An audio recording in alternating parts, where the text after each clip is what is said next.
few minor things that we need fixed. The first one is last clocking data. This needs to work, as I keep saying, the same way that this works, where you go for how many last 2 days or whatever.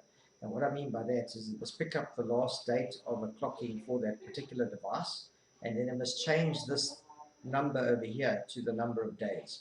Because if you look at the way it's running now and the speed of it, it's very, very slow because it's starting way back. It goes right back. But if I click on here and it looks for the last 2 days, it jumps forward to that last date, which speeds up the whole process. So that's the first thing I'd like to ask you to do. The other one is that I set this on check device log from 2 days, and it automatically jumped back to there. It might be a setting that I think you told me is in the application itself to choose which one it is. I'll go and check that just now. But it would be nice if you change it here that it remembers it as well. In other words, that it changes the setting in the main application so that it stays on that. Because when I went onto the first device, I changed it to check on the last 2 days. And then when I went to the next device, it automatically went to the last clocking date.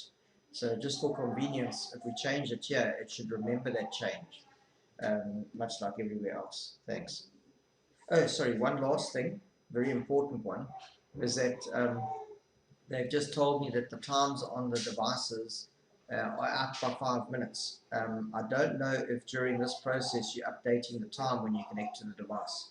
I do know it works when you do a manual download, but I'd like that implemented that as part of this process, when it starts communicating to the device, it corrects the time. So if you can check that as well, thanks.